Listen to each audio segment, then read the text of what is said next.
Pengamanan Hotel Timnas Indonesia diperketat. Anggota Komite Eksekutif PSSI Arya Sinulinga menerangkan pengetatan pengamanan hotel tempat Timnas Indonesia menginap adalah permintaan Ketua Umum PSSI Erick Thohir. Menurut pantauan cnnindonesia.com pada Senin 27 Mei, di tempat penginapan Timnas Indonesia, pihak keamanan hotel bersiaga di lobi utama hotel, terutama di dekat meja resepsionis. Tak cuma pengamanan dari hotel, PSSI juga meminta bantuan kepolisian untuk mengawal Rizky Ridho dan kawan-kawan yang sedang berkumpul untuk bersiap menghadapi laga melawan Tanzania dalam laga uji coba. Tak cuma pengamanan dari hotel, PSSI juga meminta bantuan kepolisian untuk mengawal Rizky Ridho dan kawan-kawan yang sedang berkumpul untuk bersiap menghadapi laga melawan Tanzania dalam laga uji tanding dan duel menghadapi Irak serta Filipina dalam rangkaian kualifikasi Piala Dunia 2026. Pengamanan hotel yang lebih ketat adalah permintaan Erick lantaran ingin menjaga privasi para pemain. Ini adalah permintaan dari Pak Erick Thohir karena beliau melihat itu sebagai hal yang sangat penting. Dulu juga waktu Timnas Argentina datang ke sini, kita punya standar yang sama. Itu dari pengalaman timnya Pak Erick yang dari Inter Milan dan digunakan untuk Timnas Argentina. Tapi sekarang gak seketat itu, tapi untuk sekelas Timnas Indonesia mudah-mudahan lebih baik sehingga mereka bisa beristirahat lebih baik. Jadi bekerja sama dengan kawan hotel dan kepolisian, ujar Arya. Selain itu, Arya juga mengakui pengalaman dari beberapa laga tandang sebelumnya juga membuat PSSI memutuskan menggandakan keamanan. Memang kita sekarang memperketat pengamanan Timnas. Ini dari pengalaman yang sebelumnya banyak keluhan dan sebagainya, terangnya.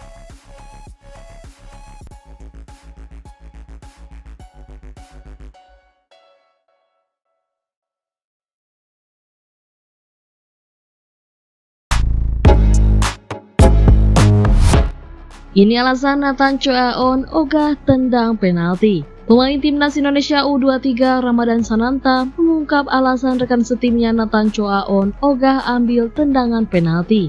Sempat menjadi sorotan ketika Nathan tidak terlihat saat babak adu penalti antara Indonesia versus Korea Selatan di Piala Asia U23. Lantas, apa yang melatar belakangi Nathan tidak ambil bagian? Padahal pemain berdarah Belanda itu memiliki kemampuan dalam mengeksekusi bola mati. Sebagai informasi, dalam peraturan yang dikeluarkan oleh Dewan Asosiasi Sepak Bola Internasional atau IFAB, saat terjadinya adu penalti dan salah satu tim hanya bermain dengan 10 orang akibat kartu merah, maka tim lawan harus mengurangi jumlah penendangnya. Adapun dalam pertandingan saat itu, Korea Selatan kehilangan satu pemainnya pada menit ke-69. Pada momen tersebut, Ramadan Sananta mengungkap bahwa Nathan tidak mau mengambil penalti. Dia sempat bertanya pada Nathan apa alasannya. Lebih lanjut, Sananta mengungkap saat itu Nathan menjawab dirinya belum siap dan tidak terbiasa melakukan tendangan dari titik penalti. Nathan memang gak mau setiap diminta ambil penalti. Itu sebabnya saat lawan Korea, Nathan yang dikeluarkan karena dia memang gak siap.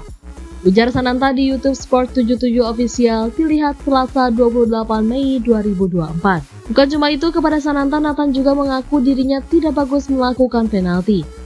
Itulah sebabnya ia lebih memilih untuk mundur. Saya nggak pernah bagus kalau ambil tendangan penalti, dia bilang, pungkas Sananta.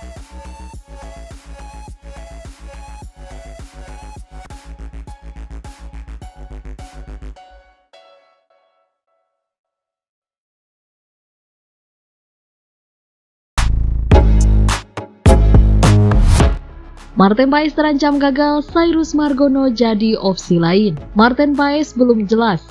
Sinteyong berani panggil Cyrus Margono untuk laga Timnas Indonesia versus Irak dan Filipina. Pelatih Timnas Indonesia Sinteyong memanggil 22 pemain untuk laga melawan Irak dan Filipina. Jumlah ini terhitung kecil, mengingat Sinteyong biasanya menyertakan 26-28 pemain untuk menjalani pemusatan latihan bersama skuad Garuda. Namun Ketua Badan Tim Nasional atau BTN Sumarji mengatakan bakal ada penambahan 2 pemain. Banyak netizen yang menilai 2 pemain itu adalah Marten Paes dan Calvin Verdong. Marten Paes sedang menunggu hasil sidang Pengadilan Arbitrase Olahraga atau CAS untuk memastikan keabsahannya memperkuat Timnas Indonesia. Sayangnya hingga kini belum ada tanda-tanda hasil CAS terkait Marten Paes segera keluar. Sementara itu, berkas naturalisasi Calvin Verdong belum dirapatkan Komisi X dan 3 DPR RI. Sementara itu, berkas naturalisasi Calvin Verdong belum dirapatkan Komisi 10 dan 3 DPR RI. Karena itu, Martin Paes dan Calvin Verdong kemungkinan besar absen melawan Irak pada 6 Juni 2024 dan diharapkan bisa turun kontra Filipina pada 11 Juni 2024. Sekarang yang jadi pertanyaan, jika Martin Paes tak tersedia untuk melawan Irak dan Filipina, apakah Sinteyong kepikiran untuk memanggil penjaga gawang Panathinaikos B, Cyrus Margono? Sekadar diketahui, Sinteyong sejauh ini hanya membawa 2 penjaga gawang utama untuk laga melawan Irak dan Filipina, yakni Hernando Ari dan Adi Satrio. Tentunya riskan jika hanya membawa 2 penjaga gawang, mengingat 2 kiper itu bisa sewaktu-waktu mengalami cedera. Karena itu paling realistis bagi Sinteyong adalah menyertakan 1 penjaga gawang lagi. Sosok Cyrus Margono dapat dikedepankan pelatih 53 tahun tersebut.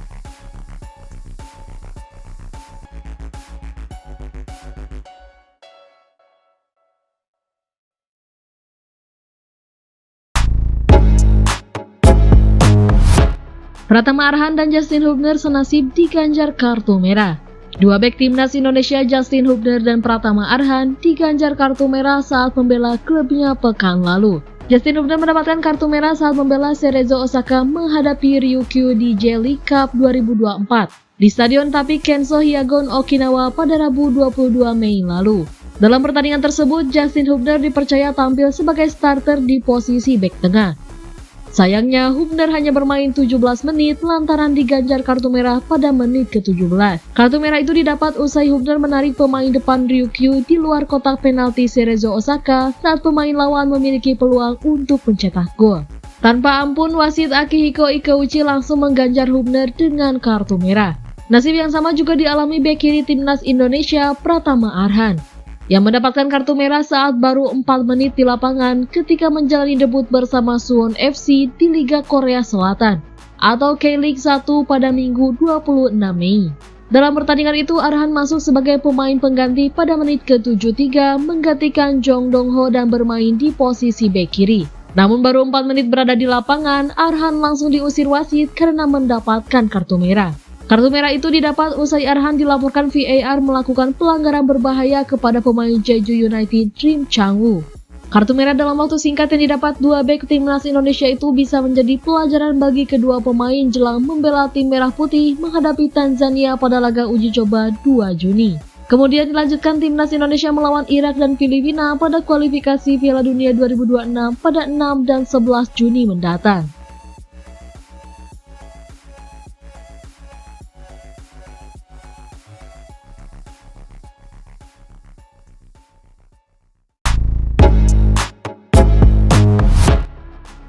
Benarkah timnas Irak remehkan timnas Indonesia? Timnas Irak disebut telah lupa membawa 2 pemain penting untuk menghadapi timnas Indonesia. 2 pemain itu adalah Saad Abdul Amir dan Muttahir Mohamed.